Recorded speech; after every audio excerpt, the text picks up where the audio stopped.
Welcome back to Small Changes, Big Shifts. I'm Bayleigh Soza here with my co-host, Dr. Michelle Robin.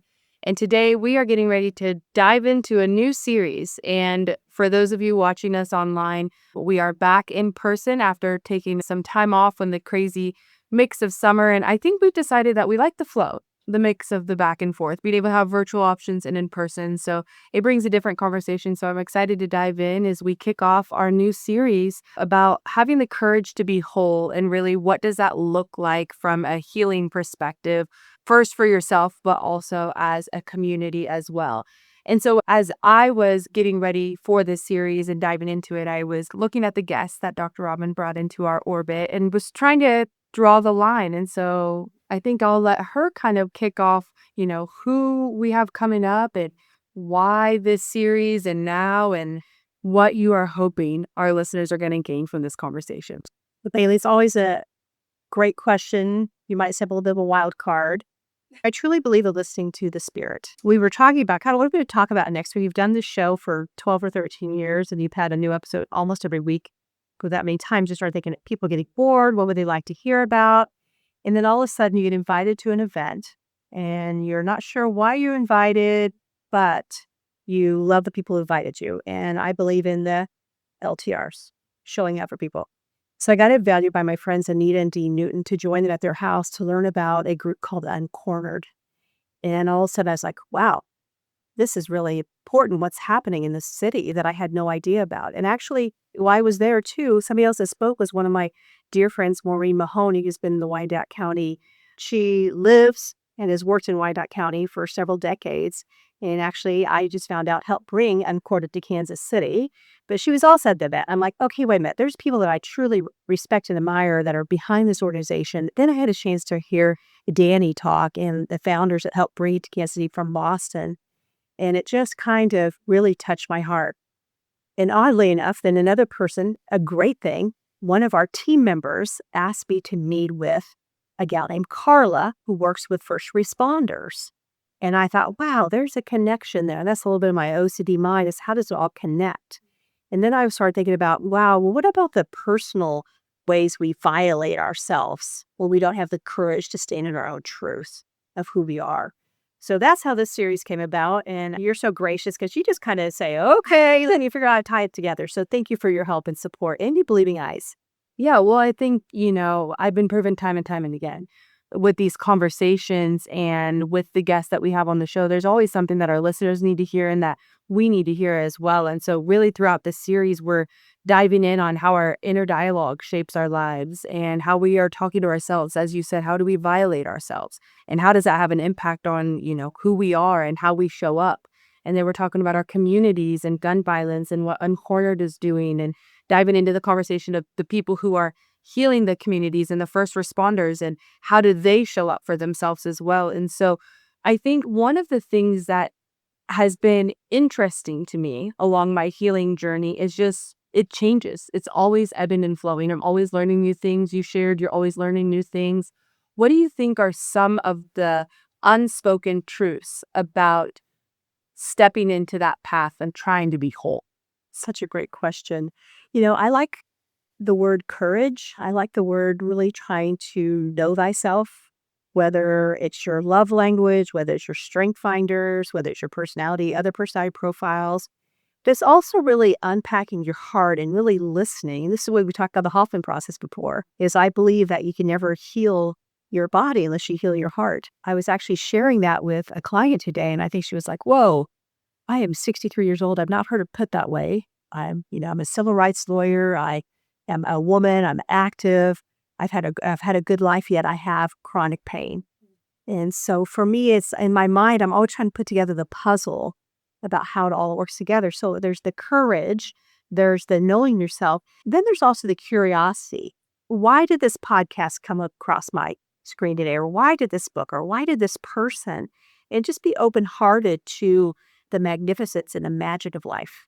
I think to add to that, for me, it's all of those things and then the intentionality, because there comes a time of knowing better and then doing better. And I think that's one of the things that I didn't expect in this healing process, or the more I learn about myself, is then when I'm pulled into old situations, remain in this new person that I discover. And so as I'm learning about myself, as I'm learning about the way that I think and the way that I show up and the impact that I want to make, how do I make sure that Bayleigh shows up in every room when sometimes you're in situations or around old people that make you want to pull back into old patterns or old routines? It's easier said than done. It was something that I didn't necessarily expect. It was kind of like, oh, okay, I've now discovered this about myself, so I'll just start showing up like this. And that's not the case. It takes practice, it takes intentionality. And I think it also takes reminding yourself by surrounding yourself with people who are on that same path. And so, what do you think the power of community truly has on somebody when they're stepping onto that journey? Why would I backtrack just a second? I think you have to give yourself grace. Yeah. Because there's knowing better, there's doing better, there's also where we slip back and then we get reminded again. So this is just a journey. I was listening to a podcast recently, and for those of people that know me may know that and I've been transparent that I struggle with my mental health. And not as big a struggle as some people have because I've been working at it a long time, but I call it sucking my thumb. I was sucking my thumb recently about something that happened for me, probably not to me. And I heard a podcast that kind of I know where the story ends. And when I listened to that, it just shifted me back to reality. And I think that's true when you know better, you do better. And you're like, wait a minute, I could slip up and I'm human, but I could take a new road. In the Hoffman process, we called that the right road. I went to you and myself to give myself grace. I forget. And I've been on this journey a long time. Well, and I think that's the power of community, right? I say all the time to our scholarship kids when we're in the process is you're going to fall off the wagon at some point in time, whether it's in the 6-month journey or whether it's 2 years from now, but just don't let go of the wagon, right? Like if you fall off the wagon, but you still are holding on, your community can pull you back up. It's a lot easier to remind you of who you are, remind you of who you want to be and where we're going together when you have that community around you. But it's when you decide to just say, I can't do it, I don't know how, and that sucking your thumb almost to the extent of not wanting to try. Allow yourself that moment and allow yourself that grace to, hold on and maybe give yourself a breather, but don't let go and don't completely lose sight of where you're going, and keep those people around you that are going to remind you of what that path looks like. And I think that's something where, if you don't feel like you have that community, the first step is being in community. And you are learning more about yourself, which means you're learning more about new things that you like. So try new things, try new groups. It's easier said than done, but really, I think the only way to do it is to get out there. Well, we believe in celebrating and doing one-on-ones. And you're exactly right. It is about community. And we're building new community today with our guests and talking about and learning about, wow, and how do they not only shift and have the do better, but they also have redemption for some of their mistakes. I think sometimes we maybe hurt somebody without intention. Maybe some people do it intentionally. But how do you have redemption? And so community to me has been everything. And it could be one person, it could be 5 people, it could be a business group, it could be your colleagues at work, it could be your family. And you're exactly right. I'm thinking about a young woman that I've been mentoring for 10 years and then watching her say, you know what, I've got some confidence. I'm putting the tools in place consistently. And that's really what it's about. It's about being consistent because it's easy to be on the roller coaster up and down. And the more you're consistent, the less roller coaster ride you're on. Whether it's with your small changes that lead to big shifts, whether it's with your sleep hygiene, with posture hygiene, the way you invest in other people. And I think, too, to our listeners, I want them to really pick up on what you said. It's been 10 years of planting these seeds. And so you never know what seeds you're planting and when they're going to come up. You just have to trust that they're going to come up when they're supposed to. That's how I believe this podcast works. I think people are going to hear it when they need to hear it. They're going to pick up on what they're supposed to hear. They may be listening to this 5 years from now, and it's something that they need to pick up on and hear. And so I think that you never know what seeds you're planting, even when you're not seeing the results, even within yourself. When you're not seeing the results right away, you don't know what seeds you're planting that are going to come up when you need them.